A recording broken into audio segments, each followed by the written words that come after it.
This morning we welcome John Bergman on the organ, up there in the back, and Janet Douglas preaching. And are you waving, Nancy, on purpose or waving to John?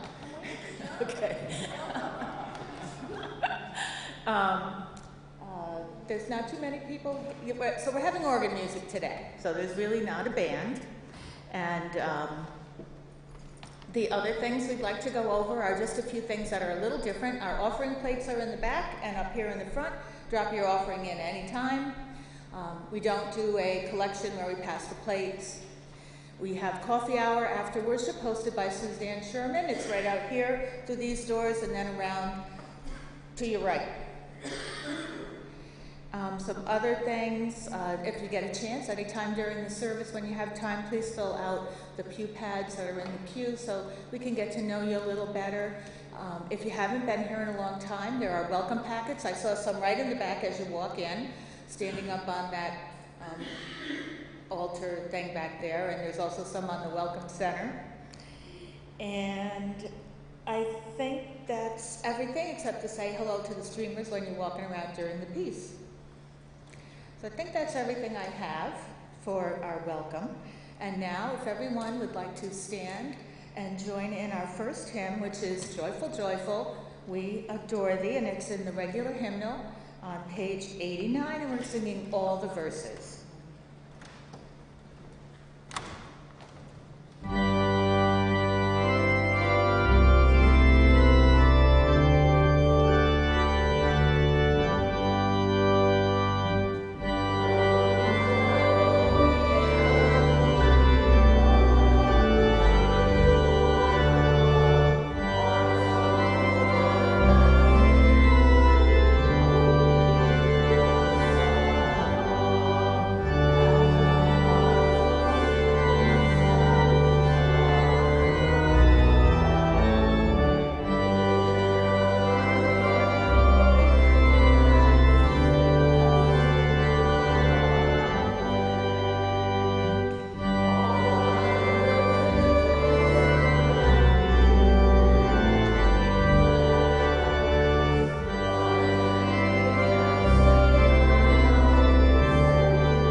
To worship this morning, I'm going to read a little bit from the book that we're doing, The Greatest Prayer, Rediscovering the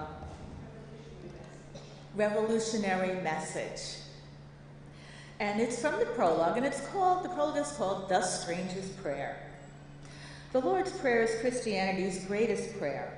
It is also Christianity's strangest prayer. It is prayed by all Christians, but it never mentions Christ. It is prayed in all churches, but it never mentions church. It is prayed on all Sundays, but it never mentions Sunday. It is called the Lord's Prayer, but it never mentions Lord. It is prayed by fundamentalist Christians, but it never mentions the inspired inerrancy of the Bible, the virgin birth, the miracles, the atoning death, or bodily resurrection of Christ.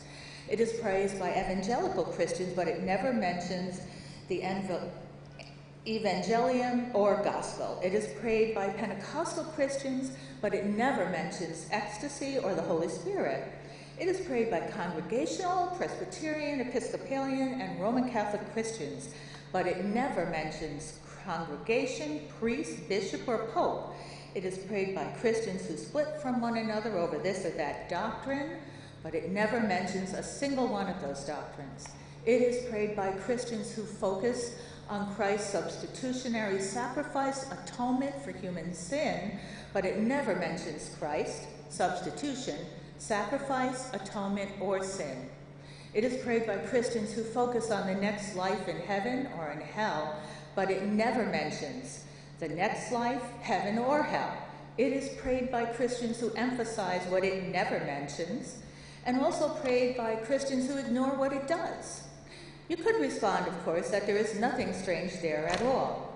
It is, you might say, a Jewish prayer from the Jewish Jesus. Hence, nothing Christian or even Jewish Christian is present. But that only invites us to start the question of strangeness all over again. It does not mention covenant or law, temple or Torah, circumcision or purity, and so on. What if the Lord's Prayer is neither a Jewish prayer for Jews, nor yet a Christian prayer for Christians? What if it is, as this book suggests, a prayer from the heart of Judaism on the lips of Christianity for the conscience of the world? What if it is, as this book suggests, a radical manifesto and a hymn of hope for all humanity in language addressed to all the earth? So as we're reading this book, and for the next 2 Sundays, today and the next 2 Sundays, we're going to explore this prayer.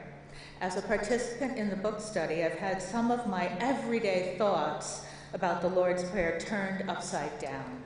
I found myself thinking about this prayer in new and meaningful ways, and I hope you will join us for this worship series and perhaps gain new, meaningful insight into this prayer for yourselves. And now, if there are any children, Nancy is going to do a time for the children. They're in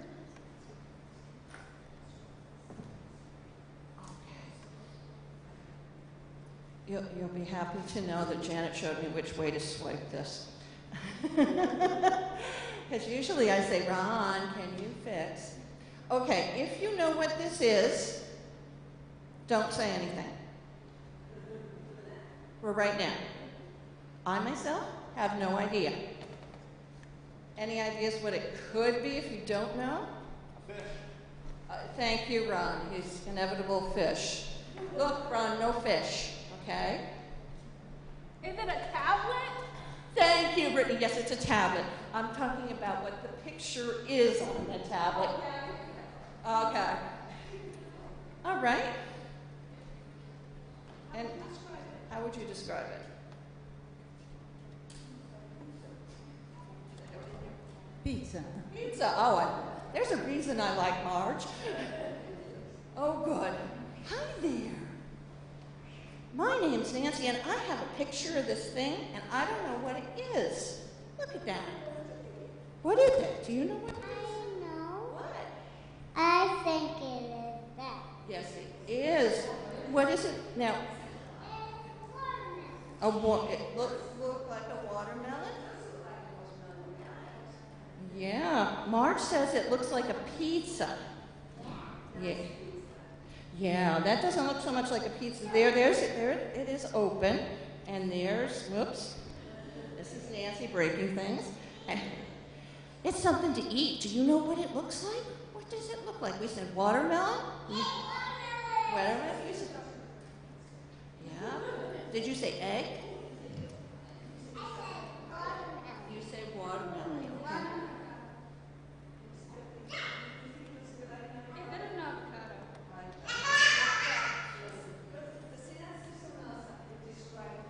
Okay.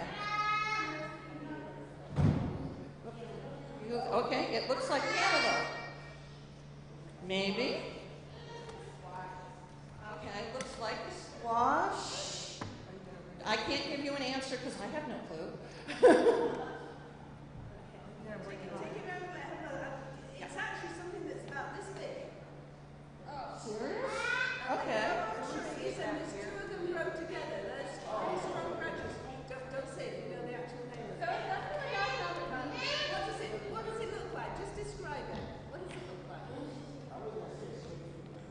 It's not Okay, not a stink fruit. Yep, me either.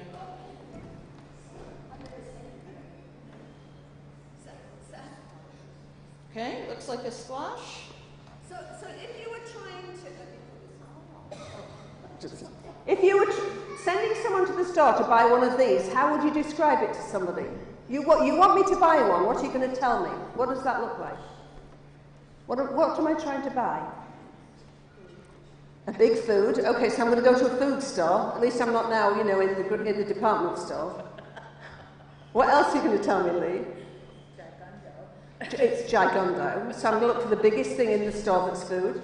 Well, that's a fruitish vegetable thing. Ah, that's a fruitish vegetable thing. So it looks like it's a fruit, all right, or a vegetable. Okay. It's hard, isn't it? It's hard describing something we don't know. So I'm going to let David put up on the screen so you can see it a little bit better what this thing is. So we had people tell us that maybe, thank you, Nancy, that it looked like a bit like a pizza. It looks like a melon, but it's kind of prickly. It's very heavy. They weigh, I don't know, it felt to me when I picked one up about 25 pounds. It's actually called a jackfruit. It's a jackfruit. And when people tell you about a jackfruit, what they're going to tell you is that you use it if you're vegetarian or you're vegan, because you can make it taste like pulled pork. It doesn't actually taste like pulled pork, but you can make it be pulled pork because those little fibers that are around the seeds, and the seeds are kind of squishy. They're not like hard like a melon seed. You can use those fibers and it pulls off, and so it gives the texture and the appearance of pulled pork for people who don't eat meat. Everything about this, thank you, David, everything about this fruit it's like something else. It has a flavour a bit like mango, but very, very mild. It has a smell a bit like coconut, but then not quite. It looks a bit like a melon until you cut it open, and then it looks like almost pineapple because of those fibres. Everything about it, you have to describe it with a word like as or like. And that's the point. I'm going to turn this off so I've got feedback. Okay. Those of you who are a bit older like me, if you've ever had the experience of sharing a favourite book with a grandchild or a niece or a nephew, or maybe even your children's favourite book with them, with a grandchild, just one generation, you've probably had the same experience that I've had, that as I'm reading, I sometimes have to change a word because nobody just says that anymore. Or sometimes, even more than that, some of the content no longer seems suitable, and as I'm reading, I'm kind of editing the book as I go along. You know, the characters are jitterbugging to the radio. Oh, well, you know, radio and the nighttime story, and now you have to explain what a radio is, or what jitterbugging is. Yeah, we'll just say they're dancing. They're dancing to iTunes. Or there's a naughty bunny who gets a spanking. Not normally what we would want in our books today. And of course, every book that I read when I was growing up had one mom and one dad. Exactly one mom and one dad. Sometimes, even in just one generation, 2 generations, things have changed so much that what is actually on the page in front of us needs explanation. So now think about this prayer we're going to be looking at for 3 years, and remember that this is more than 200 generations old. And when you think of how much those books seem to need to change, think about 200 years. What were the thoughts that went into this great and glorious prayer that we and everybody around the world who goes to a church, Christian church, will use in this 24-hour span? What did it mean back then? What are we missing? That's really what this book is about. As Nancy said, some of us have been meeting for 2 weeks now. We're going to actually meet for 2 more, though we're going to be 3 services. It's called The Greatest Prayer, Rediscovering the Revolutionary Message of the Lord's Prayer by John Dominic Crossan. And what Crossan loves to do is to try and get back into the head of those early Christians, those first people who wrote our Bible stories. Because it's not just the words that come from the past. Oh, and they do, as we will discuss, of course, but it's just those ideas. What was it that Jesus was intending when he first said those words? So as today, as we start looking at the 7 phrases of what we call the Lord's Prayer, we're going to try and understand what Crossan believes Jesus had in his head as he first said them. The world of Jesus was a very, very different place. I mean, we know that because it's a long way away, and yes, it's old.